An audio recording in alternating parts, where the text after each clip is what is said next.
Coming up on the GCN Racing News Show this week, 5 things we learnt from Saturday's Strade Bianche. My word, what a day of racing we had there. We're also going to look back at the first stage of Paris-Nice, look into the controversial prize money debate and reveal some very exciting news for our racing coverage this week.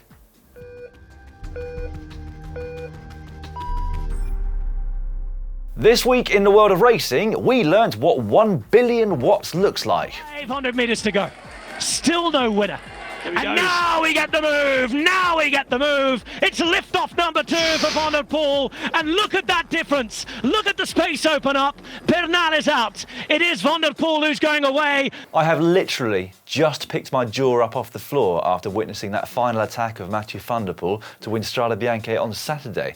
And actually, I'm going to go back on the 1 billion watts comment because I think that attack would be better measured on the Richter scale. My word.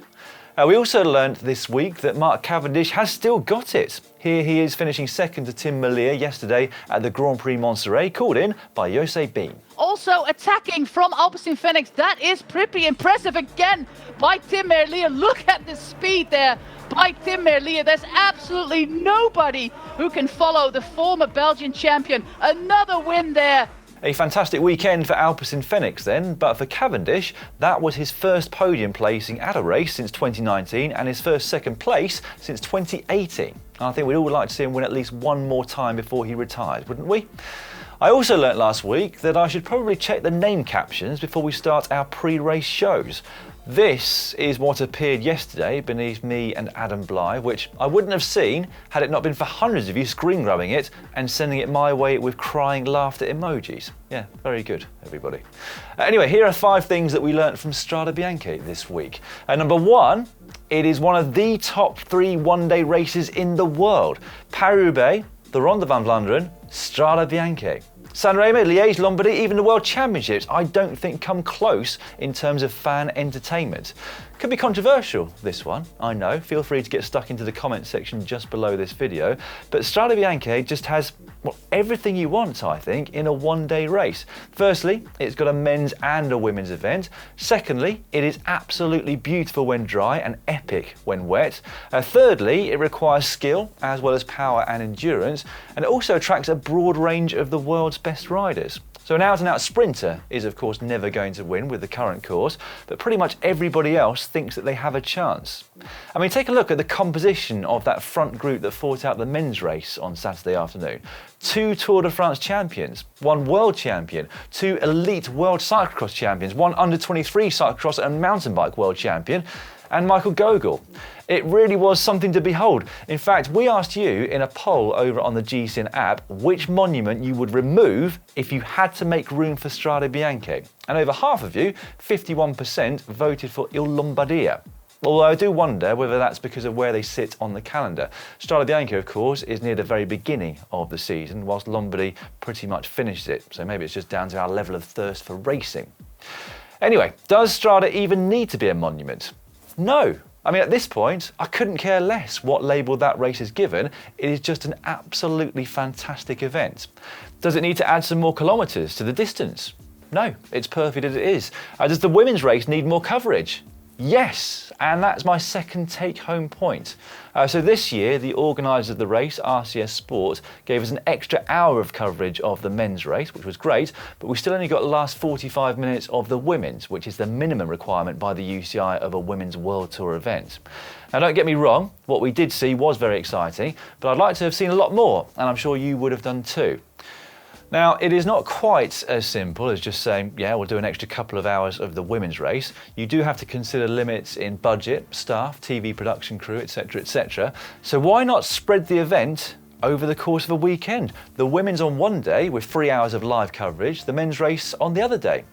We shall wait with anticipation to see if anything changes next year, but I do hope that RCS realise just what they're sitting on with that event, which is what I said on Twitter. I think it would become way bigger and more prestigious as a one-day race than Milano-San Remo, if it isn't already. Point 3 from Strade Bianche. Chantal van den Broek-Blaak is a much better rider than I give her credit for. I mean, I rarely look down the start list and highlight Chantal as one of the big favourites, partly because Van der Breggen and Van Vleuten seem to win everything, but her win on Sunday has come after wins at the World Championships, at the Amstel Gold Race and at the Tour of Flanders last year, amongst others. I mean, that's quite a palmarès, really, isn't it? Yes, she did benefit from the strength in depth of her team, SD Works, which allowed her to sit on a litre longer Borghini, but you've still got to have the legs to finish the job off, haven't you? And she certainly had them on Saturday. She went up that final climb pretty blooming quickly, didn't she? Right, point number 4. Michael Gogol is, or was, the most underestimated rider in men's cycling. His 6th place this Saturday backed up the 9th place that he had last year, and 9th in Strade Bianche is no mean feat, I can tell you. The company he kept in the closing 50k's of the race was next level, and he deserved to be there. That wasn't by luck or by chance, he was just very strong. Watch out for him at the Amstel Gold Race in a few weeks' time. And finally, take home point number 5 from Saturday. Pogačar, Van der Breggen, Van Vleuten and Van Aert are human, after all. I mean, sometimes you just think those kinds of names are going to be almost invincible, don't you? Both Pogačar and Van Aert went through bad patches in the race. Van Vleuten wasn't able to make the difference that she has for the last couple of years. And Van der Breggen, well, actually, we don't really know with the world champion, as she was on teammate duty in the group behind her teammate Chantal van den Broek-Blaak. But just rattling off those names make you realise just how cool Saturday was. Big thanks to those of you who joined us for our coverage over on GCN+. I do hope you enjoyed it just as much as I did. Speaking of which, we have got plenty more coming up on GCN+ this week. Paris-Nice started yesterday and will continue every day through to Sunday. Commentary of that race comes from Rob Hatch and Adam Blythe. That one is available only in Europe and the Asia Pacific, except for New Zealand, Japan and China. Then on Wednesday, we are going to see Van der Poel, Van Aert, Alaphilippe, Pogačar, Yates and a whole host of other stars line up for Tirreno Adriatico. That one comes with commentary from Carlton Kirby and myself. It's available in all GCN+ territories except for New Zealand and Latin America. And I know it must be incredibly frustrating to hear every time that if you're in New Zealand, you can't watch. But I think it's Sky, the broadcasters there, that have the right. We would love to be able to show it to you, but it just wasn't possible this year, so I apologise for that. Anyway, the big news, and something that I am enormously happy about, is that we have a new race on the schedule for you this week. It's the Healthy Aging Tour, which is from Wednesday through to Friday. Now, this is a 3-day women's stage race up in the Netherlands, which was recently crowdfunding for money that would allow them to produce live coverage of the race. Now, when we saw that, we got in touch with the organiser of the race and we worked with them to make this happen so that we can all enjoy the first women's stage race of the year live. Happy days. It will all be available in all GCN+ territory, so you'll be able to see the likes of Marianne Vos, Kirsten Wild and Lorena Wiebes all in action for those 3 days. As I said, it starts this Wednesday, March the 10th. Commentary there will come from Marty and Danny, and I know they would love to have your company over those 3 days. Right, moving on now to Paris-Nice, which kicked off yesterday without the winds that normally cut through the peloton in the opening couple of days of the race, which you'd have thought might make things safer. Not so. We saw a very nervous and a very compact bunch, which resulted in a number of crashes throughout the stage. Worst off was a rider that's won this race twice before, Richie Porte. So the Ineos Grenadiers rider apparently hit a bead-on that a rider in front of him had dropped, and while he did try to soldier on and finish the stage, eventually he did abandon and was taken to hospital for scans. Get well soon, Richie. The other GC contenders managed to get to the finish unscathed, as did the Koenig Quick-Step's Sam Bennett. The Irishman was on the wheel of Pascal Ackermann and looked like he was barely trying, and once he got out of the saddle and kicked to the line, nobody else had a chance. He did it on the hoods as well.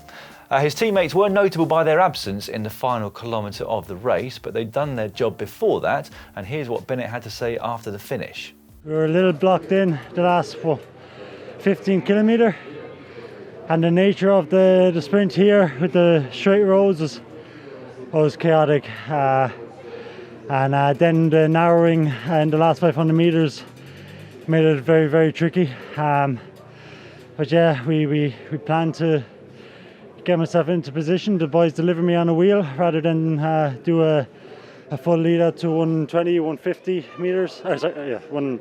200 to 150 metres, and put me on the wheel at 1k to go. So Yeah, the guys did a great job.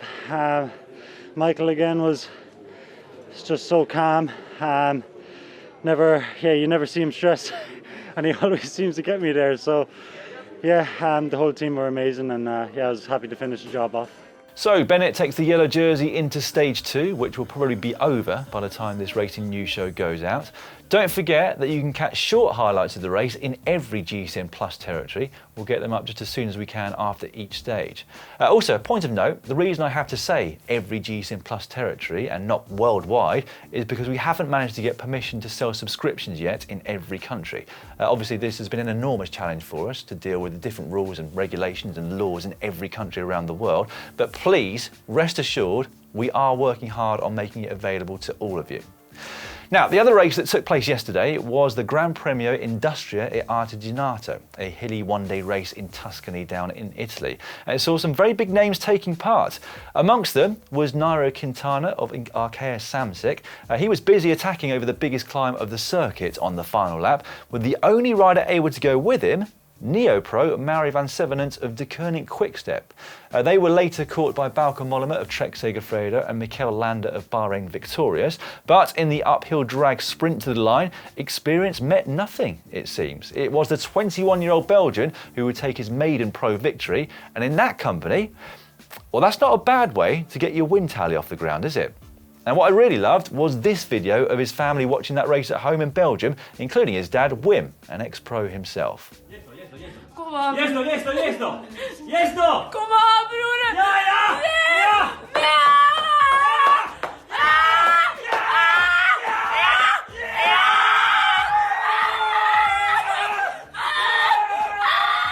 Great stuff. Bauke Mollema finished runner-up. He's definitely been the most consistent rider of the season so far, hasn't he? Now, in other news, there was a big prize money debate last week, highlighted by the disparity between the men's winner of Omloop Het Nieuwsblad versus the women's. €16,000 versus 930 is what Ballerini and Van der Breggen took home.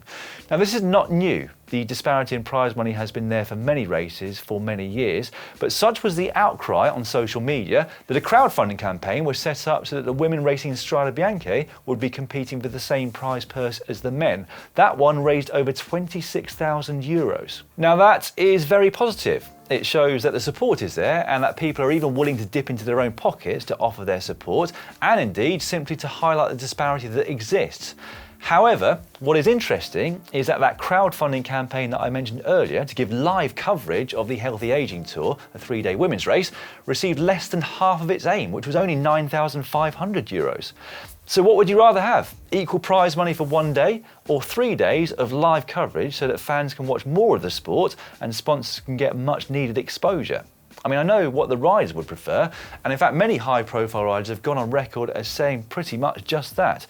Whilst the prize money funding was a nice gesture, it's not a long-term solution, and there are more important things to be working on right now. Because with more exposure comes more sponsorship, and with more sponsorship comes better wages and better conditions for the riders in the women's teams. Now, Flanders Classics, who organised the Omloop Het Nieuwsblad, themselves hit back at the criticism that was flung in their direction last week, citing the fact that they now have a women's race alongside all of their men's races, which wasn't the case before, and that they are producing most of those races live, which is a big cost in itself. That can't be said for ASO, who are only just about, of course, to bring us a women's Paris-Roubaix and a Tour de France, or for RCS, who don't have a women's Sanremo or Lombardy, for example. So Flanders Classics, like all organisers, were just following the UCI rules when it came to the prize money purse, so that one definitely needs looking into. That said, some races, such as Ride London here in the UK, offer more prize money to the women than to the men's. In fact, I believe the winner of the women's race there gets £25,000. Anyway, this is a big topic and one that deserves a video in its own right. But in the meantime, if you want to see women's racing grow and thrive, shout about the live coverage that we've got, and when it's available, share it with everybody that you know that's into cycling. Let's grow the audience together, and I reckon that in a couple of years' time, we can all look back and see that there's been a major shift and a real change for the better. Right, that is all for this week's Racing News Show. Next week, I'm going to be back looking back on Paris-Nice, the Healthy Aging Tour and the first stages of Tirreno, plus looking forward to Milano-San Remo. See you then, bye for now.